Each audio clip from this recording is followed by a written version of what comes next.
मुख्यमंत्री माझी लाड़की बहन योजना के लिए बाधा उत्पन्न करने, विलंब पैसों की मांग करने पर कड़ी कार्रवाई।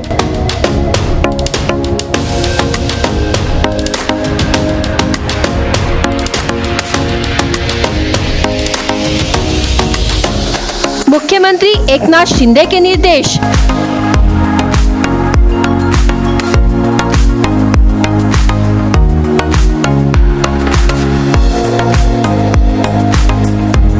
योजना के पारदर्शी गतिशील कार्यान्वयन के लिए प्रत्येक जिले में नोडल अधिकारी।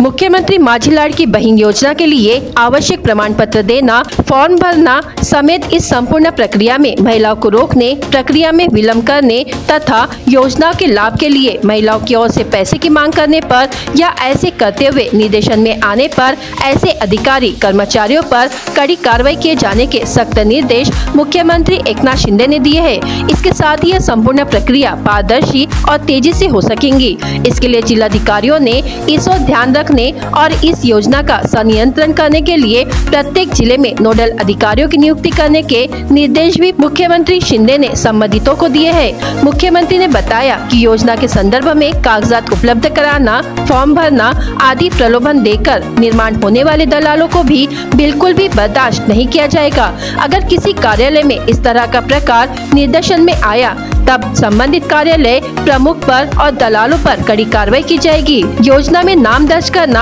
आवेदन करना आदि कामों के लिए हो रही भीड़ को ध्यान में रखते हुए आवेदन करने की समय सीमा 31 अगस्त 2024 तक बढ़ाई गई है। योजना का लाभ लेने के लिए पात्र महिलाओं को आवश्यक कागजात उपलब्ध कराने और उसके बाद योजना का फॉर्म भरना आदि संपूर्ण प्रक्रिया के संदर्भ में गत मंगलवार को विधान भवन में मुख्यमंत्री शिंदे की अध्यक्षता में हुई बैठक में विस्तार से चर्चा कर योजना का क्रियान्वयन पारदर्शी और तेजी से हो, इसके लिए भी निर्देश दिए गए हैं। माता बहनों के जीवन में परिवर्तन लाने वाली विभिन्न योजनाएं राज्य सरकार ने लाई है। मुख्यमंत्री माझी लाड़की बहन योजना का शासन निर्णय भी तुरंत ही निकाला गया।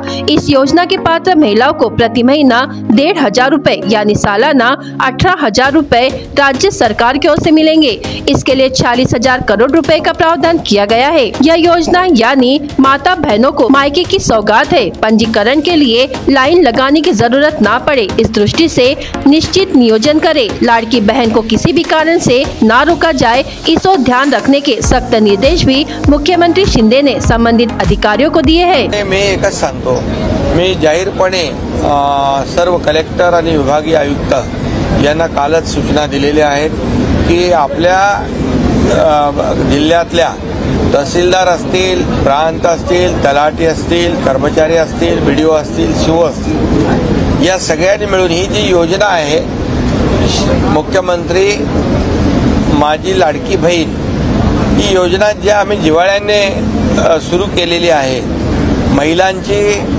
जी काय आर्थिक सहाय्य महिला भगिनींना मिळायला पाहिजे 18,000 रुपये वर्षाला, एक व्यापक विचार ठेवून आम्ही ही योजना केली। त्यासोबत 3 सिलेंडर जे महिला भगिनींना अत्यावश्यक असतात, या ज्या 2 योजना महिला भगिनींसाठी आम्ही केल्या त्या एक अतिशय जिव्हाळ्याच्या पोटी केलेल्या आहेत आणि म्हणून सर्व प्रशासनाला देखील आमच्या सूचना आहेत की शासन ज्या आत्मीयतेने या योजना सुरू केलेल्या आहेत त्याचा लाभ प्रत्यक्ष महिला भगिनींना मिळाला पाहिजे। त्यांची गैरसोय होऊ नये, त्यांची अडचण होऊ नये, त्यांना कुठेही कुचंबना होऊ नये आणि त्यांच्याकडून कुणीही पैशाची मागणी करता कामा नये, अशा प्रकारचे सक्त आदेश दिलेत। यामध्ये कोणी लापरवाही करेल त्याच्यावर कठोर कारवाई केली जाईल, हे आम्ही सांगितलेलं आहे।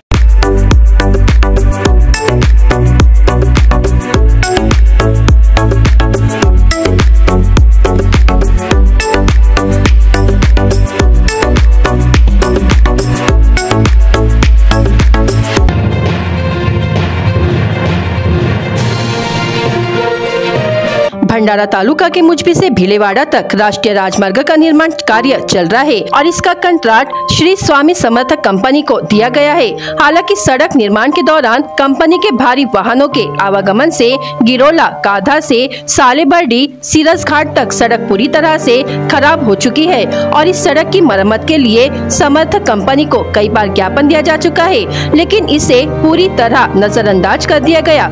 इसी बीच अब शैक्षणिक सत्र शुरू हो गया है और प्रतिदिन कई छात्र इस मार्ग से आवागमन करते हैं। पिछले कुछ दिनों में इस सड़क पर यातायात के दौरान कुछ छात्र दुर्घटनाग्रस्त हो चुके हैं और उन्हें गंभीर चोटें भी आई है। इसलिए नागरिकों में कंपनी के प्रति आक्रोश है। साथ ही कंपनी राष्ट्रीय राजमार्ग के निर्माण के दौरान राख का उपयोग कर रही है और परिवहन के दौरान राख उड़कर सड़क किनारे खेतों में जा रही है, जिससे किसानों को काफी नुकसान हो रहा है। लेकिन कंपनी किसान को कोई मुआवजा देने को तैयार नहीं है।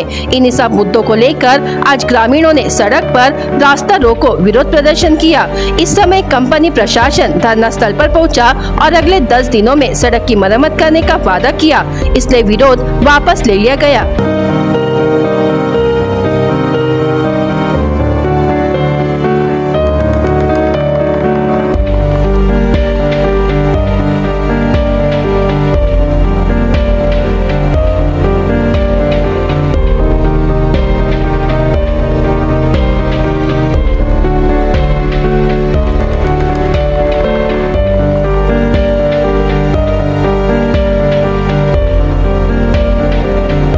प्रशांत वेंकटराव खोब्रागडे या भागातला मी पंचायत सदस्य आहे, पंचायत उपसभापती आहे, भारतीय जनता पक्षाचा उपाध्यक्ष आहे। मागील 2 वर्षापासून हे हायवेचं काम चालू झालं।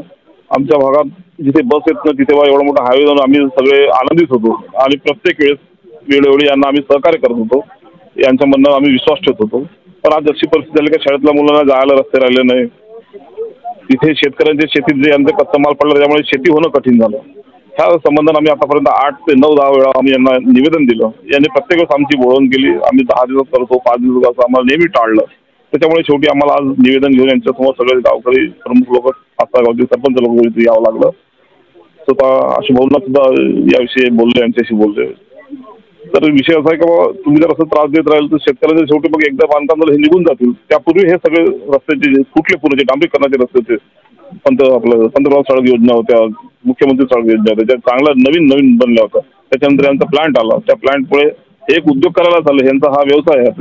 त्याच्यामुळे लोकांना त्रास होऊ नये या विषयावर तुम्ही जे नुकसान शेतकऱ्यांचं झालं, लोकांचं झालं, शाळकरी मुलांचं झालं ते आपण पूर्ववत करावं। रस्ते चांगले दुरुस्त करावे। तिथे खड्डे पडले 1-1 फूट 2-2 फुटाचे, सायकल जाणं कठीण झालं।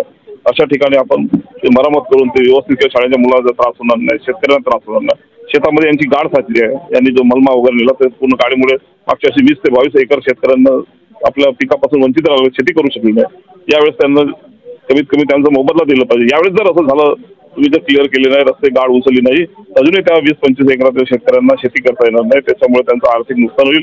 शेतकऱ्यांचं पूर्ण पोट त्या शेतीवर अवलंबून आहे। हे नुकसान टाळण्यासाठी म्हणून आम्ही यांना सगळं निवेदन द्यायला आलो, त्यांच्याशी बोललो, त्यांनी ते करून द्यायचं मान्य केलं। तर हे जर 8 दिवस या 10 दिवसात पूर्ण जर केलं नाही मोठं आंदोलन करून इथून आम्ही हाकलून लावल्याशिवाय आम्ही राहणार नाही, असं आम्ही गावकऱ्यांतर्फे आम्ही समज दिली आहे। आणि विरोधी पक्षनेता जिल्हा परिषद या क्षेत्रामध्ये येणाऱ्या 6-7 गावांमध्ये जिल्हा परिषदचे जे रोड होते ते संपूर्ण या स्वामी समर्थ कंपनीच्या 16-16, 20-20 टनाचे लोडेड ट्रक जातात, त्यामुळे ते पूर्णपणे फुटलेले आहेत। वास्तविकता अशी आहे की GR नुसार यांनी बायपास जे स्वतःचे काढायचे होते आणि त्या ठिकाणी स्वतःचे खडीकरण किंवा डांबरीकरण करून ते रोड यूज करायचे होते, पण यांनी जिल्हा परिषदचे रोड यूज केले। जे जिल्हा परिषद रोड एकामेका गावांना वेढलेले आहेत त्या ठिकाणून शेतकऱ्यांचे येणं जाणं राहते, मुलांचं शिक्षणवाल्या मुलांचं येणं जाणं राहते। अक्षरशः ते रोड पूर्णपणे फुटलेले आहेत आणि ते आता पावसाळा सुरू झाल्यामुळे त्या मुलांना येणं जाण्याचा त्रास होतो। आणि तसंच या गावच्या शेतकऱ्यांच्या जमिनी या लोकांनी फुकटमध्ये वापरल्या आणि त्या ठिकाणी म्हणजे राखळ वापरली, ती राखळ पूर्ण शेतात गेलेली आहे। त्याच्यामुळे त्यांचं पीक नव्हतं 2 वर्षापासून। त्यामुळे हे आंदोलन 2-3दा नाही 4दा आंदोलन झालं आणि आता याच्यानंतर खूप मोठ्या प्रमाणात आंदोलन होणार आहे। या लोकांना 10 दिवसाची मुदत देण्यात आलेली आहे। या 10 दिवसामध्ये या लोकांनी जर संपूर्ण काम अटी शर्ती ज्या आहेत मानलेल्या नाहीत, यांनी कुठल्याही अटी शर्ती पाळत नाही, GRच्या नुसार वागत नाही आहेत आणि काम तर इतक्या निकृष्ट दर्जाचं आहे स्वामी समर्थ, ते काय सांगता सोय नाही आहे। म्हणून प्रशासनाने लगेच याची दखल घ्यावी आणि यांच्यावर जे कारवाई करता येईल ती कारवाई करावी आणि लोकांचं समाधान करावं एवढी मी माझी शासनाला विनंती करतोय. Vardhan Dattatray Gaikwad, Swami Samarth engineers limited, Pune. आम्ही आता जर खोब्रागडे साहेब आणि विनोद पानसे साहेबांनी ज्या मागण्या केल्या त्या मागण्यामध्ये जो आझिमाबाद ते सिल्ली रस्ता आहे त्याचं दुरुस्तीकरण करून देतो. त्याच्यानंतर त्यांच्या मागणीनुसार आझिमाबाद पासून ते कारद्याच्या अलीकडे शाळेपर्यंतचा रस्ता दुरुस्त करून देतो. त्याच्यानंतर जे शेतकऱ्यांचे जे छोटे छोटे नाल्याचे प्रॉब्लेम आहेत, पाणी जाण्यासाठी, रस्ता जाण्यासाठी जो आहे तो जे आमच्या ह्याच्यानुसार आहे ते करून देतो असं आम्ही आश्वासन देतो. हे काम ज्या कास्तकारांच्या शेतामध्ये जे हे झालेलं आहे, राखड गेलेले आहे, ते आम्ही काही प्रमाणात गोळा केलेले आहे. काही लोकांचे गोळा करून ढीग मारले आहे, ते गोळा उचलून घेतो आणि ज्यांचे राहिलेले आहे ते आता परत मशीन लावून गोळा करून काढून घेतो आणि हे काम आम्ही ह्या 8 दिवसात कंप्लीट करून देतो. त्यांचा रस्ता करून देतोय सर आम्ही. त्या संदर्भात आपण लवकरात लवकर 2 ते 3 दिवसात करायचा प्रयत्न करून देतो.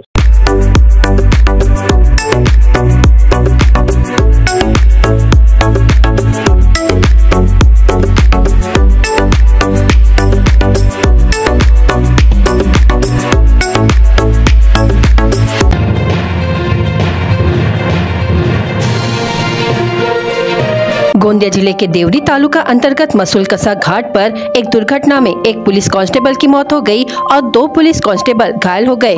गोंदिया जिले के सड़क अर्जुनी तालुका के कोहमारा से राष्ट्रीय राजमार्ग पुलिस की एक टीम देवरी तालुका में गश्त पर थी। देवरी से नागपुर की ओर लोहे की इंगल लेकर जा रहे ट्रक चालक ने वाहतुक पुलिस वाहन को पीछे से टक्कर मार दी। इस दुर्घटना में ट्रक में रखे लोहे के इंगल पुलिस की गाड़ी में बैठे कांस्टेबल मनीष बहेलिया के पेट में जा लगा, जिससे वह गंभीर रूप से घायल हो गए और उन्हें गोंदिया के एक निजी अस्पताल में भर्ती कराया गया। इलाज के दौरान पुलिस कांस्टेबल मनीष बहेलिया की मौत हो गई। वहीं सहायक पुलिस निरीक्षक दिनेश लिल्हारे और वाहतुक पुलिस वाहन के चालक योगेश बनोटे मामूली रूप से घायल हुए हैं।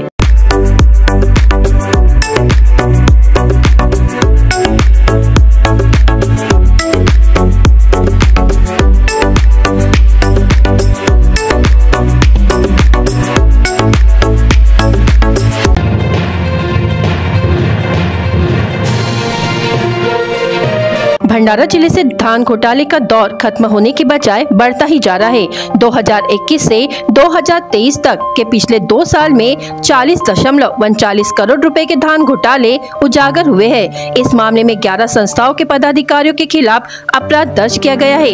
अब एक और संस्था के खिलाफ कार्रवाई होने की संभावना है। धान की खेती 4 जिलों भंडारा, गोंदिया, गढ़चिरौली, चंद्रपुर में की जाती है, लेकिन कभी बारिश, कभी सूखा तो कभी कीटों के कारण धान की खेती अविश्वसनीय हो गई है, जिससे किसानों को संकट का सामना करना पड़ता है। इसलिए उन्हें राहत देने के लिए सरकार गारंटी खुदा भाव और बोनस प्रदान करती है। भंडारा जिले में धान घोटालों का सिलसिला 2011-12 के आसपास शुरू हुआ। पिछले 2 वर्षों में संत रविदास पिछड़ा वर्ग सेवा शिक्षित बेरोजगार सेवा सहकारी समिति तुमसर, आधा सेवा सहकारी समिति पौनी, अन्नपूर्णा सेवा सहकारी समिति बपेरा, विविध कार्यकारी सेवा सहकारी समिति अंबागढ़, विविध सेवा सहकारी समिति नाकाडोंगरी, विभिन्न सेवा सहकारी समिति वहानी, मां शारदा सेवा सहकारी समिति मुंडरी भुज, एकता सहकारी समिति बेला, आकांक्षा सेवा सहकारी समिति तुमसर, पुष्पा अमृत सेवा सहकारी समिति बेलाटी, राष्ट्रीय संत शिक्षित बेरोजगार सेवा सहकारी संस्था गवरला आदि का समावेश है। इन दोषी संस्था चालकों के खिलाफ संबंधित थाने में मामला दर्ज कराया गया है।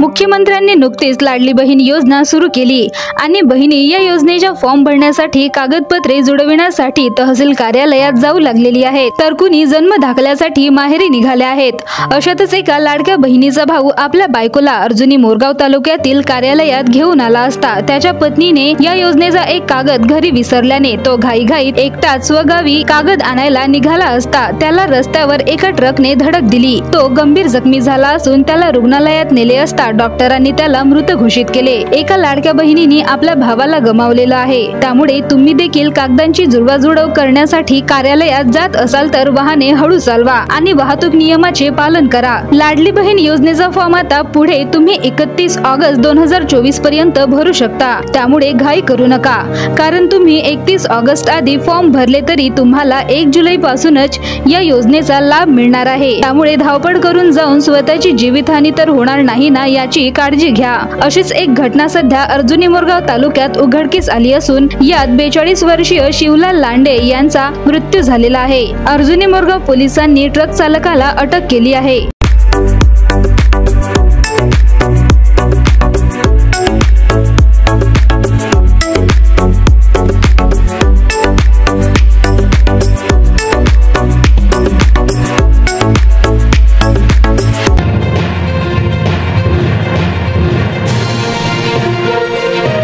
महाराष्ट्र सरकारचा पावसाळी अधिवेशन सुरू असून नुकतेच अर्थमंत्री अजितदादा पवार यांनी महाराष्ट्र सरकारचा अर्थसंकल्प सादर केला आहे। अधिवेशनात शेतकऱ्यांसाठी, महिलांसाठी तसेच तरुण तरुणींसाठी विशेष बाबी ठेवण्यात आलेल्या आहेत। इतकेच नव्हे तर मध्य प्रदेश राज्याच्या धर्तीवर महाराष्ट्रातही माझी लाडकी बहीण योजना राबविण्यात येत असून महिन्याला 1500 रुपये देण्यात येणार आहेत। तर सुशिक्षित तरुण तरुणींसाठी औद्योगिक प्रशिक्षण सुरू करण्यात येत असून त्यांना स्टायफंड म्हणून 10,000 रुपये देण्यात येतील। यासह अनेक योजना या अर्थसंकल्पात ठेवण्यात आलेल्या आहेत। ऐकूया अजितदादा यांच्याकडून अजितदादांचा वादा। नमस्कार माझ्या महाराष्ट्रवासियांनो, मी काही दिवसापूर्वी अर्थसंकल्प सादर केलेला आहे। तो तुम्ही सर्वांनी पाहिला असेलच।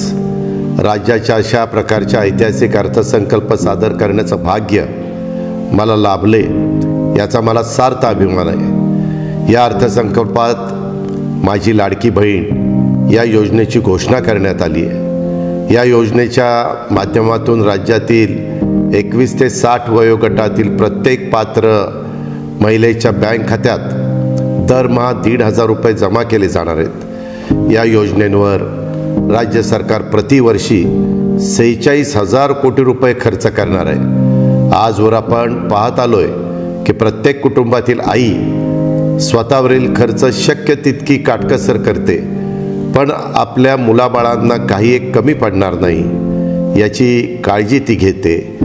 परंतु काही वेळा परिस्थितीची अशी निर्माण होते की आर्थिक अडचणीमुळे घरातील मुलांच्याकडं जास्त लक्ष दिलं जातं आणि नेमकं मुलींकडेच दुर्लक्ष होतं। मात्र आता मला आशा आहे की माझी लाडकी बहीण या योजनेच्या माध्यमातून मिळणाऱ्या अर्थसहाय्याच्यामुळे राज्यातील माता भगिनींची ही विवंचना निश्चित दूर होईल। त्या आर्थिकदृष्ट्या अधिक सशक्त आणि स्वावलंबी होऊ शकतील। माझी मनस्वी इच्छा आहे की राज्यातील प्रत्येक महिला आर्थिक सामाजिकदृष्ट्या सक्षम व्हावी, स्वतःच्या पायावरती उभी राहावी।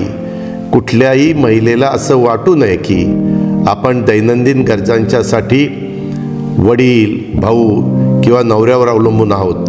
त्यामुळेच ज्यावेळी माझी लाडकी बहीण योजनेचा विचार करतो तेव्हा मला ही योजना म्हणजे महिलांच्या सक्षमीकरणाच्या दृष्टीनं टाकण्यात आलेलं अत्यंत क्रांतिकारी पाऊल वाटतं। आमच्या सरकारने आपल्या अनुभवाच्या जोरावर हे अशक्य वाटणारं काम शक्य करून दाखवलेलं आहे। एवढेच नाही तर राज्यातील माता भगिनींनी पुरुषांच्या तुलनेत कुठेही मागं राहणार नाहीत हे सुनिश्चित करण्यासाठी इतर अनेक पावलं उचलण्यात आलेली आहेत। अर्थसंकल्पात राज्यात 25,000 नवीन उद्योगांच्या उभारणीसाठी देखील आर्थिक तरतूद करण्यात आलेली आहे आणि विशेष म्हणजे त्यापैकी 30% युनिटमध्ये महिला उद्योजकांना सहाय्य केलं जाणार आहे। महिलांना पिंक ई रिक्षा चालवण्यास सक्षम बनवलं जाणार आहे। शिवाय शाळा कॉलेजमध्ये शिकणाऱ्या मुलींना देखील मोफत शिक्षण दिलं जाणार आहे। आणखी एक महत्त्वाची योजना म्हणजे युवा कार्य प्रशिक्षण योजना आणि या योजनेच्या माध्यमातून आपल्या राज्यातील तरुण तरुणींना औद्योगिक प्रशिक्षण आणि सोबतच 10,000 रुपयेपर्यंतचा स्टायपेंड दिला जाईल।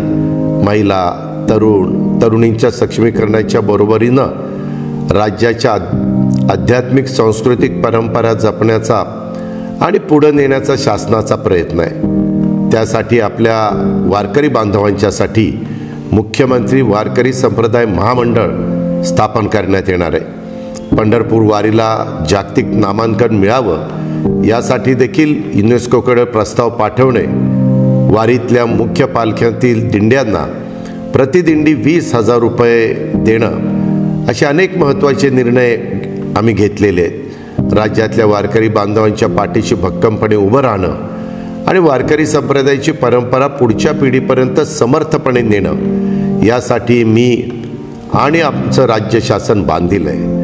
तुम्ही पाहिलं असेलच की अनेक नकारात्मक निगेटिव्ह लोक या अर्थसंकल्पावर अकारण टीका करत आहेत। त्यांच्याकडून अर्थसंकल्प वाईट असल्याचं सांगितलं जात आहे। काहींकडून तर या बजेटला लबाडाच्या घरचं अवतान आणि अजूनही बरीच नावं ठेवून हिणवलं जात आहे। मला फक्त इतकंच सांगायचं आहे की या लोकांच्यामध्ये आणि तुमच्या अजितदादामध्ये हाच फरक आहे की ते राजकारण करणार आहेत आणि तुमचा दादा काम करणार आहे। अजून एक गोष्ट मला तुम्हाला सांगायची आहे, ती म्हणजे राजकारणात आल्यापासून मी कोणताही पक्ष बदललेला नाही, पार्टी बदललेली नाही।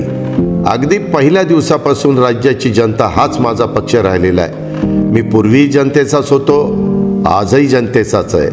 मी जे काही करतो त्यामध्ये जनतेच्या हिताचाच विचार करतो।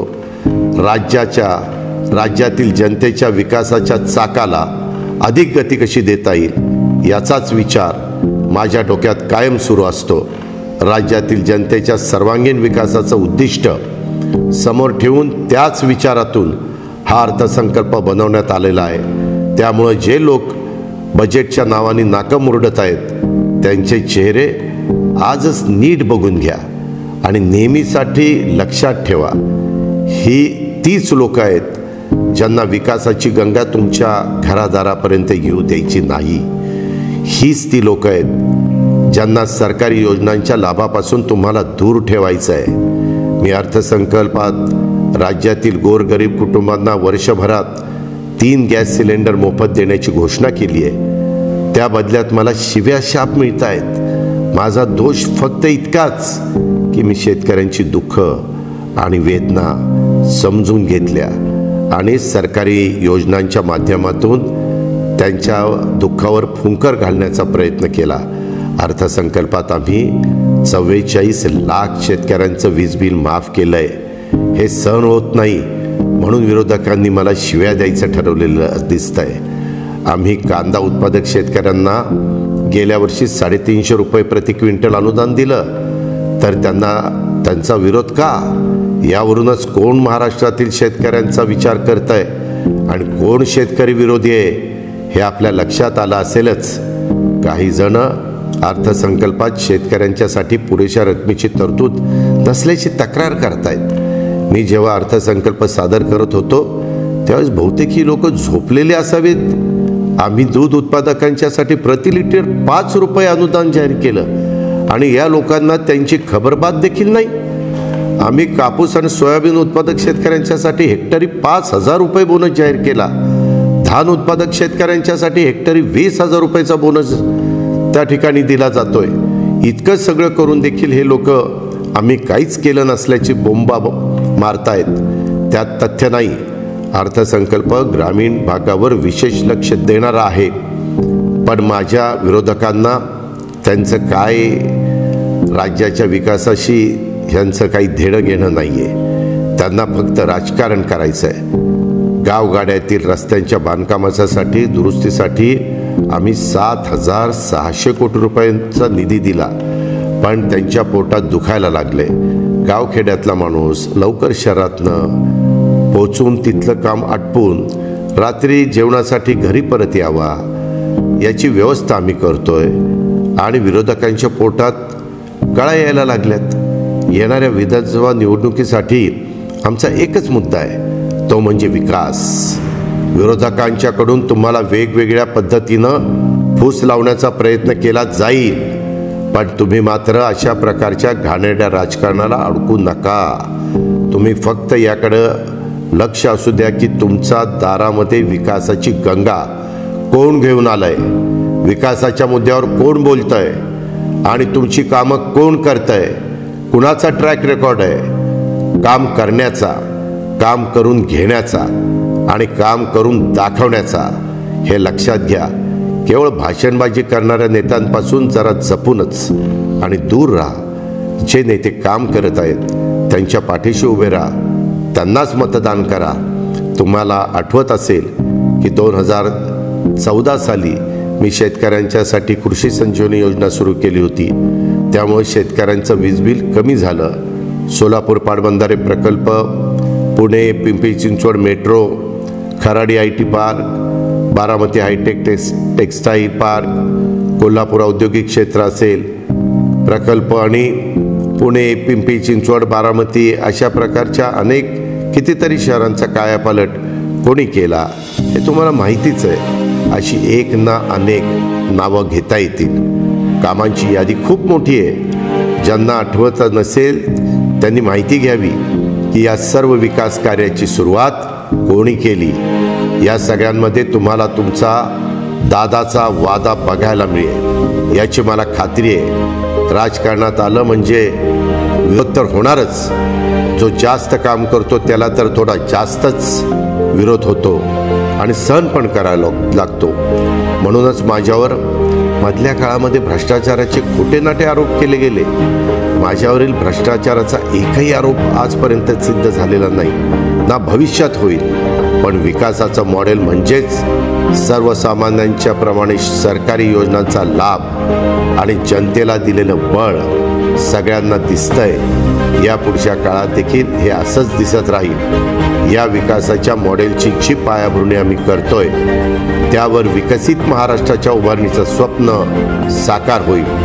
या कार्यासाठी मला राज्यातील 13 कोटी जनतेची साथ हवी आहे. तेव्हा माझी सर्वांना विनंती आहे की प्रगत आणि विकसित महाराष्ट्राच्या निर्मितीसाठी आमच्या सोबत या आणि आमचे हात बळकट करा. सर्वांचे पुन्हा एकदा आभार. धन्यवाद. जय हिंद, जय महाराष्ट्र.